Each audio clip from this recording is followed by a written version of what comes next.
আসসালামু আলাইকুম দাদার বোরা ফারা ভাইরা সকলে কেমন আছেন? আশা করি আল্লাহর রহমতে সকলে অনেক ভালো আছেন। মুই আপনাকে দয় ভালো আছি। আজকেও মুই তেলাপিয়া মাছ দিয়ে দন্দল দিয়ে দারুণ একটা রেসিপি তৈরি করবো। সেইটা আপনাগুলোকে শেয়ার করবো। রেসিপিটা তৈরি করার লাগে যে দেখো বন্ধুরা, প্রথমে আমি মাছটা সুন্দর করে তেলের উপর বাজিলাম। এই যে দেখো তেলাপিয়া মাছটা আমি মরিচ হলুদ লবণ দিয়ে সুন্দর করে মাখাই তেলের উপর সুন্দর করে বাজি করে লইতে। মাছটা আমার বাজি করা হয়ে গেছে, আমি সুন্দর করে তুলে এলাম। এই যে দেখো বন্ধুরা, বাড়িতে সুন্দর করে মাছটা তুলে নিলাম। এখন মই তেলের ভিতর পেঁয়াজ কুচি রসুন কুচি সব কিছু দিয়ে সুন্দর করে খুন্তিটা দিয়ে লড়াই চেড়ে বাজি বাজা করে এলাম। এই যে দেখো বন্ধুরা, সুন্দর করে পেঁয়াজটা আমি বাজি করে নিলাম। আমি দিলাম পরিমাণ মতো পানি দিয়ে দিলাম। এখন হলুদের গুঁড়া মরিচের গুঁড়া স্বাদ মতো লবণ দিয়ে সুন্দর করে কষাই লইতে হইবে।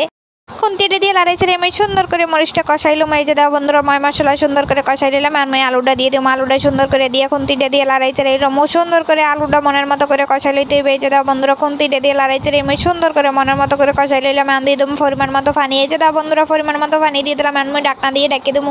ঢাকনা দিয়ে আমি ঢেকে দিলাম। এই যে বলক চলে এসে আমি এখানে দুন্দলটা দিয়ে দিলাম। এই যে দেখো বন্ধুরা, দুন্দলটা আমি সুন্দর করে কুটিয়ে দিয়ে রেখে দিয়েছিলাম। আমি দুন্দলটা দিয়ে দিলাম। আমি খুন্তিটা দিয়ে লড়াই চেড়ে আবার ঢাকনা দিয়ে রেখে দিলাম। মাছটাও আমি দিয়ে দিয়েছিলাম ফাঁকে। এই যে দেখো বন্ধুরা, রেসিপিটা আমার তৈরি হয়ে গেছে।